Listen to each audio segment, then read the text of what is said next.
ଆମର ରାଜନଗର ଦୁର୍ଗା ମଣ୍ଡପ ଫ୍ରଣ୍ଟ ଦେଖାଯାଉଛି। ଦେଖିପାରୁଥିବେ ଏଇ ଜାଗାରେ ଆମର ଦୁର୍ଗା ମଣ୍ଡପ ପୁରୁଣା ଦୁର୍ଗା ମଣ୍ଡପ ରାଜନଗର ହେଉଥିଲା। ଦୁର୍ଗା ପୂଜା ଭାଇ ଧୁମଧାମରେ ଏଠି ପାଳନ କରାଯାଏ।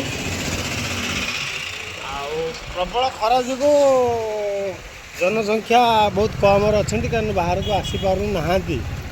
ଯେହେତୁ ଖରା ପ୍ରବଳ ହେଉଛି, ସେଥିପାଇଁ ଲୋକମାନେ ଟିକେ ସଚେତନ ରହିଛନ୍ତି। ଆଉ ଆମେ ଆସିଥିଲୁ ଖାସ୍ ଏଇ ଭିଡ଼ିଓଟି ବନେଇବା ପାଇଁ, ଆପଣମାନଙ୍କୁ ଟିକେ ଦେଖେଇବୁ ଆମ ରାଜନଗର ବ୍ଲକ କିଭଳିଆ ଖରା ହେଉଛି, କିଭଳିଆ ପରିବେଶରେ ଚାଲିଛି। ବହୁତ ଗରମ ହେଉଛି, ଲୋକମାନେ ବହୁତ କଷ୍ଟ ଅନୁଭବ କରୁଛନ୍ତି। ଆଉ ଆମର ଆଗରେ ଅଛି ଯେଉଁ ମେନ୍ ରାଜନଗରର ଆମର ଜଗନ୍ନାଥ ମନ୍ଦିର, ଆପଣମାନଙ୍କୁ ଏଇ ଜଷ୍ଟ ଦେଖେଇବୁ। ଏଇଠି ଆସିବ, ଆପଣମାନେ ଦେଖନ୍ତୁ ଟିକେ ଆମ ଜଗନ୍ନାଥ ମନ୍ଦିର। ବହୁ ପୁରାତନ ମନ୍ଦିର, ରାଜା ଅମଳରୁ ଏଟା ପରିଚାଳନା କରି ଆସିଛନ୍ତି। ଆଉ କନିକା ରାଜା ଏଟାକୁ ପରିଚାଳନା କରିଥିଲେ। ତା ଫ୍ରଣ୍ଟ ଦେଖନ୍ତୁ, ଭିତରେ ବି ବହୁତ କିଛି ଅଛି। ଆମେ ଯାଇପାରିବୁନି ଯେହେତୁ ଆମେ ଟିକେ ଖରାରେ ଗାଧୁଆ ପାଧୁଆ କରୁ। ଏଇଟା ଫ୍ରଣ୍ଟ ଉପରେ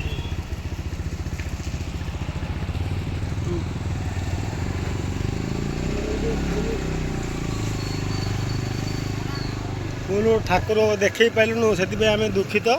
କାରଣ ଆମେ ଟିକେ ଗାଧୁଆ ପାଧୁଆ କରିନଥିଲୁ, ସେ ଭିତରକୁ ଏଣ୍ଟ୍ରି କରିପାରିଲୁ ନାହିଁ।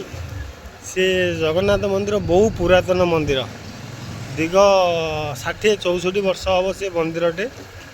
ଆମର ଏଇଟା ପରମ୍ପରା ମନ୍ଦିର ଇଏ। ଆଉ ଏଇ ତ ରାଜନଗର ଲାଷ୍ଟ ଏଣ୍ଟ୍ରି, ଜରିମୂଳ ଏଣ୍ଟ୍ରି କରିବ।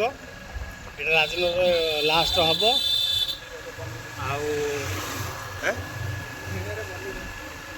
ଆଉ ଭିଡ଼ିଓରେ ସେଥିପାଇଁ ବନେଇଲି, ଆପଣମାନେ ଟିକେ ଜାଣନ୍ତୁ, ଦେଖନ୍ତୁ। କେନ୍ଦ୍ରାପଡ଼ା ଜିଲ୍ଲା ରାଜନଗର ବ୍ଲକରେ ଏଇ ଜିନିଷଟା କରାହେଇଛି। ଏଇଟା ରାଜନଗର ବ୍ଲକରୁ ଆମେ ଏଣ୍ଟ୍ରି କରି ଚାଲିଛୁ। ଏଠି ଗୋଟେ ମ୍ୟାରେଜ୍ କାର୍ ଗୋଟେ ହେଉଛି, ଗୋଟେ ଭଲ ଏମିତି କରିଛନ୍ତି। ଆଉ ରାଜନଗରରୁ ଜଷ୍ଟ ଏଣ୍ଟ୍ରି କଲା ପରେ ଜରିମୂଳ ମାର୍କେଟ ଆସିବ। ଆମେ ଚାଲିଛୁ, ବହୁତ ଖରା, ପ୍ରବଳ ଖରା ହେଉଛି, କିଛି କହି ହେଉନି। ଭିଡ଼ିଓ ଟିକେ କ୍ଲିଅର କ'ଣ ହେଉଛି ବି ଜାଣି ହେଉନି। କ'ଣ ସବୁ ଦେଖାଯାଉଛି ଆପଣମାନଙ୍କ, ସେ କଥା ବି ଆମେ ଦେଖିନୁ। ସେମିତି ଗୋଟେ ଅନୁମାନ କରି କରୁଛୁ, କାରଣ ପ୍ରବଳ ଖରା, ମୁଣ୍ଡ ଫୁଣ୍ଡ ବ୍ୟଥା ହେଉଛି। ଆଉ ଜଳୀୟ ଅଂଶ ଦେହର କିଛି ନାହିଁ। ଖାସ୍ ଆପଣମାନଙ୍କ ପାଇଁ ଏ ଭିଡ଼ିଓଟା ଆମେ ଆସିକିରି କରୁଥିଲୁ। ଆଉ ଠାକୁରଙ୍କୁ କରୁଛି, ଡାକୁଛି, ଆଶା କରୁଛି ଆପଣମାନେ ସବୁବେଳେ ଭଲରେ ଥାଆନ୍ତୁ। ଖରା ଟିକେ ସତର୍କ ରୁହନ୍ତୁ, ବାହାରକୁ କେହି ଆସନ୍ତୁ ନାହିଁ। ଆଉ ଦେଖନ୍ତୁ, ଏ ପୁରା ଲଙ୍ଗ ପଡ଼ିଛି, ପୁରା ସିଧା ରୋଡ଼ଟି ଜରିମୂଳ ଯିବ। ପୁରା ରଙ୍ଗ ଲାଇନ୍ ପଡ଼ିଛି।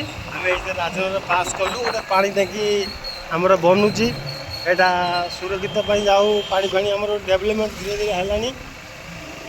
ଏ ଗୋଟେ ପାଣି ଟାଙ୍କି, ଏଇଟା ସାନ ଅରୁଅ ପଡ଼ିବ, ରାଜନଗରର ସାନ ଅରୁଅ ପଡ଼ିବ। ଏଇ ସାନ ଅରୁଅ, ଏଇଟା ସାନ ଅରୁଅ। ଆଉ ତାପରେ ତ ଲଙ୍ଗରେ ପଡ଼ିବ, ସେଠି ଯାଇକରି ଆଗକୁ ପଡ଼ିବ। ସବୁ ଆପଣମାନଙ୍କୁ ଦେଖେଇ ନେବୁ।